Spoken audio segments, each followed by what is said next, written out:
Tanya Mittal, you did a fantastic job. आप जिस तरह से आग लगाती हो, आप जिस तरह से अपनी मतलब जो आज तरीका था आपकी, जो सेवा चल रही थी, मतलब हाँ, कि जिस तरीके से मतलब आपके बारे में हर जगह बात चलती है, हर जगह चर्चा चलती है। नीलम किसी से बात कर ले तो आपको प्रॉब्लम, आप कर रहे हो तो आपको चलेगा। अमाल को आपका समझाना, जिशान को आपका भिड़काना, समझाना भिड़काना आपका एक ही होता है। हाँ, आप अपने लिए खाना खिलवा रही हो लोगों को, ओहो एक आदमी प्लेट लेकर के आ रहा है, एक आदमी खाना लगा रहा है, वहीं पर आप लोगों को टाइमली, मुझे इनकी हेल्प भी तो करनी है ना फराना, मुझे इनको देखना भी तो है ना, मुझे इनके लिए चाय बनानी है, वहीं पर फराना मुझे तुमसे दूर रहना है, एक्चुअली तुम्हारा क्या भरोसा कल को मेरे गले पड़ जाओ। मुझे ना सब लोग मना करते हैं because everybody loves me, everybody pampering me. मतलब फराना को ये बताना कि तू एक अकेली है, तुझे कोने में छोड़ने को कहा है, तेरे से सब लोगों ने बात करने को मना किया है, तू एक बेकार लड़की है, मेरा एहसान देख तेरे ऊपर कि मैं तेरे से उसके बावजूद भी बात कर रही हूं। वाह वाह तान्या मित्तल, वाह है कि मैंने ग्लव्स पहन लिए हैं तो लड़के वड़के खाना वाना खिला रहे हैं, आपको लग रहा है कि वो आपकी इज्जत कर रहे हैं।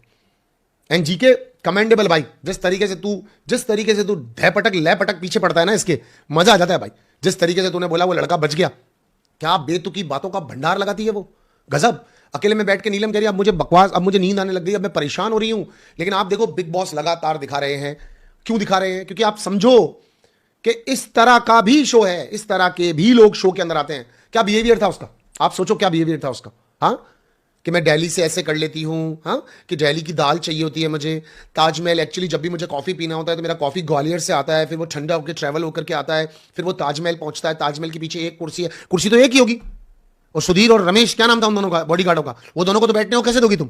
है, वो दोनों मिलकर के अटैक भी कर सकते हैं किसी के ऊपर। अरे राम, तुम तो अंदर हो, वो दोनों बच्चे बेचारे बाहर हैं, उनकी क्यों गली पड़ रही हो? हैं सीनियर सिक्योरिटीज के, उनको तो बख्श दो, उन लोगों की तो रह जाए बेचारों की। मतलब ब्रेन वॉश करने का एक जबरदस्त वाला तरीका है इस औरत के पास, ऐसा इसको लगता है। क्योंकि अमाल तो खुद कह रहा है कि ये शुगर है, वो भी ज्यादा शुगर हो जाती है। ये क्या कर रही है बेसिकली, मैं आपको समझाता हूं। ये नीलम से सीख करके दिन भर तो लोगों की हेल्प करती है, लोगों को खाना बना के देती है, लोगों को पैम्पर करती है, लोगों का ख्याल रखती है, उनके सर दबाती है, चंपी करती है, हो सकता है कपड़े भी धो रही हो, लोगों की दिन भर हेल्प करती है। फिर तैयार होती है एकदम कपड़े वपड़े चेंज करके, एकदम मतलब यूं ग्लव्स पहन करके ये स्टाइल आइकन बन जाती है। क्योंकि मृदुल और जीके को भी तो कंटेंट देना होता है, तो वो लोग बढ़िया तरीके से इससे अपना कंटेंट ले लेते हैं कि भाई इसको पता है कौन सी दीवार के पीछे बैठना है, कौन सी साड़ी के साथ, तो ये उनको भी कंटेंट देती है। फिर ये एक एक के पास, दुखियारों के पास जाएगी, कोई परेशान है, कोई भटक गया है अपने खेल से, उनके पास जाएगी, उनको जाकर के समझाएगी कि जीवन में आगे बढ़ना कैसे है। फिर कहीं पर सही जगह बैठ के नीलम को देख करके अपनी रईसियों के बारे में बात करेगी। कभी 21 दिन का अपना वो करवा लेगी, क्या बोलते हैं इसको, रोका 11 दिन का।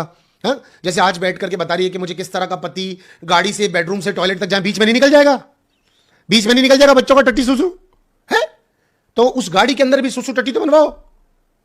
क्या क्या लेडी है भाई। खैर कोनिका जी और उसके बीच में भी क्लियर हुआ था, कोनिका जी भी बात कर रहे थे और नीलम से उनका सॉर्ट हुआ। उन्होंने बोला मैडम, अभी भी नाम नहीं बताया नीलम ने, अभी भी नाम नहीं बताया, बोला मैडम छोड़ो ना, पुरानी बातों को छोड़ देते। अच्छा, इनफैक्ट मुझे आज किसी ने बताया कि किसी क्लिप में वो ये भी बोल रही है अंबानी मेरे घर आते, तो जूते वूते उतराती नहीं उतराती हो, क्या पता कहाँ से बॉम्बे से खेल खिला करके फ्लाइटों में पता नहीं आए हूँ अपनी पर्सनल जेट वेट से, उनमें हाइजेनिक हो नहीं हो उनके जेट्स। तो देखा था नहीं देखा था कि कल को अंबानी अपने घर में आ जाए और जाते समय सारा कीमती सामान संभाला नहीं संभाला, कल को उनकी दिल आ जाए किसी चीज़ पे मांग ले और तुम्हारे से पूछने से पहले तुम्हारा सिक्योरिटी गार्ड या फिर कोई आदमी उनको दे देगा। नहीं, ग्वालियर आए अंबानी जी छुप करके, पता ही नहीं चला क्या कर रही है हमारी सारे न्यूज़ चैनल्स। मेरे तो समझ से बाहर हो गया ये सब कुछ। घर में एक और टॉपिक था जिसके अंदर ये कहा जा रहा था कि अशनूर, जीके ने एडवाइस देते हुए कहा कि अशनूर तुम्हें एक बात समझनी चाहिए, एक्चुअली तुम्हारे चक्कर में अभिषेक को बहुत कुछ सुनना पड़ता है, तुम्हारे टॉपिक्स पर बार बार अभिषेक बात करता है, अगर तुम अपने स्टैंड्स लेने लग जाओगी तो शायद वो चीजें थोड़ी बेहतर तरीके से हो जाएंगी। आपको पता हो तो एक कॉफी के कप वाली बात अभिषेक और अशनूर के बीच में हुई थी, अभिषेक ने ही उसको ये ड्यूटी दी थी। तो अगर आज उसको घर में लोग वाइस कैप्टन नाम से कॉल आउट करते हैं, यानी दूसरे ग्रुप वाले, तो उनके पास एक स्ट्रांग रीजन है कि अशनूर को उसने भेजा था।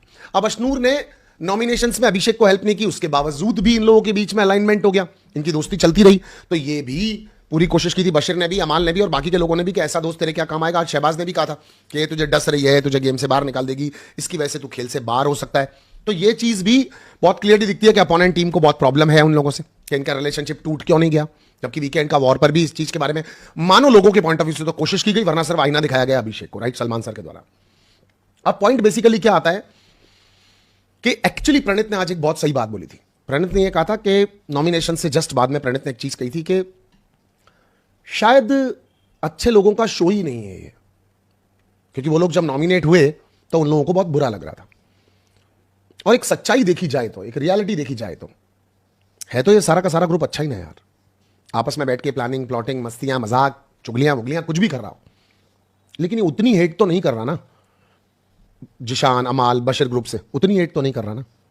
ये लोग सारे के सारे जितने भी हैं, जीके मृदुल ये वो, ये सब लाइट हैं, मस्तियां कर रहे होते हैं, ये किसी चीज को उतना ज्यादा सीरियसली लेकर के किसी के गले नहीं पड़ रहे हैं। प्रणीत आवेज इन्होंने कभी सामने से जाकर के तो कोई झगड़ा किया ही नहीं है ना यार। तो एक्चुअली देखा जाए तो शो को कौन चला रहा है? बैक बेंचर्स चला रहे हैं। चला शो को ये लोग रहे हैं नो डाउट, लेकिन उनकी तो कोई गलती नहीं है। मगर उनकी न गलती होते हुए भी लगातार किसी ना किसी सजा में, किसी ना किसी पंगे में फंस तो वही लोग रहे हैं। अभी भी एक नई चीज होने वाली है कि बेकार कैप्टन, फ्लॉप कैप्टन अभिषेक, राइट।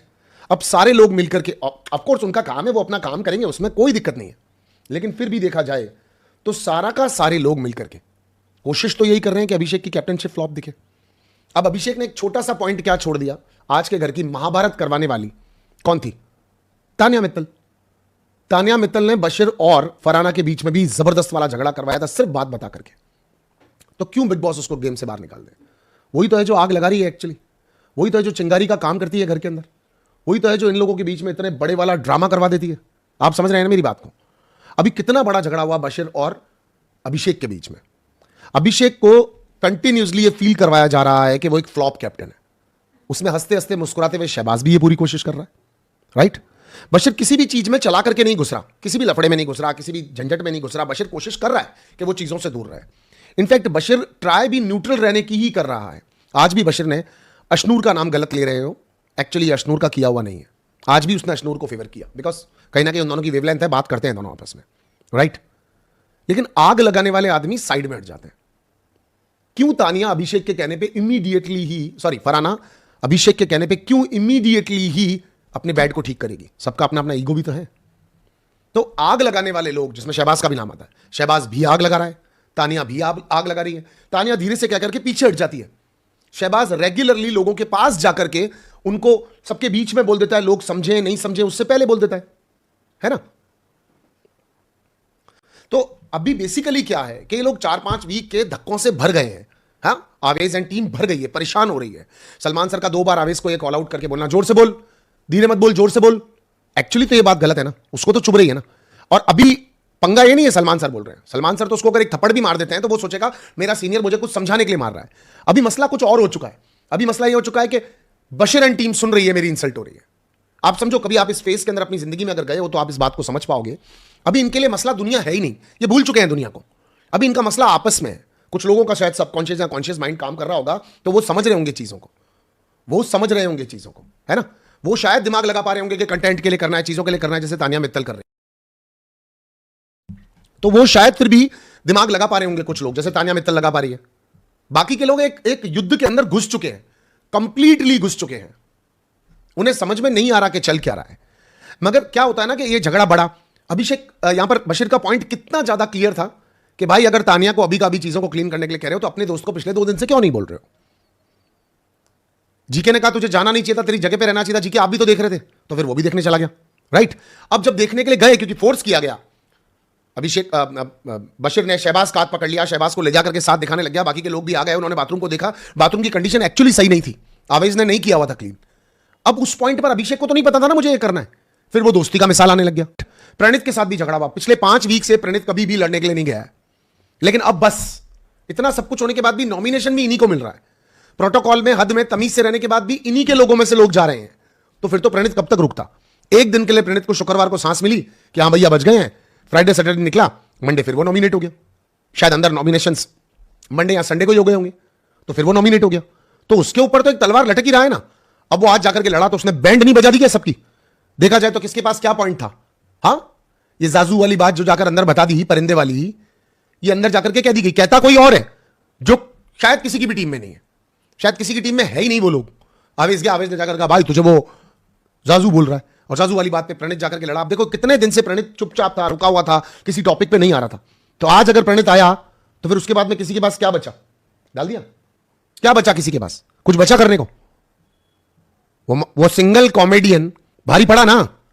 हाँ, अमाल बार बार उसको हाथ लगा रहा था। एक्चुअली एक डिसेंट डिस्टेंस होता है जो आपको मेंटेन करना पड़ेगा। एक इंसान की तय दूरी होती है, उससे आपको दूर रहना पड़ेगा। आपने वो क्रॉस किया है, और मैं जानता हूं कि इस बार वीकेंड का वॉर पे आपको ये सुनने को मिलेगा, 110% आपको सुनने को मिलेगा, मिलना चाहिए। और सलमान सर तो बोलेंगे कि तू टच करके उसको इंस्टिगेट और प्रोवोक करके क्या करना चाह रहा था। और बशीर ने दोबारा भी यही बोला, थोड़ा लिमिट में रहे, थोड़ा दूर रहे, उसने अपनी ट्राई की चीजों को दूर करने की। सी आज के लफड़े को अगर प्रॉपरली अगर देखा जाए ना, तो अब टीम प्रणित भर चुका ना बॉस, हद हो गई ना अब तो। ना हम अच्छे इंसान है, ना हम अच्छे कॉमेडियन है, ना हमारी फ्रेंडशिप्स अच्छी है, दोगले हैं हम लोग, कुछ कर भी नहीं पा रहे हैं, हमसे बात भी नहीं होती है। तो वो उनके दिमाग में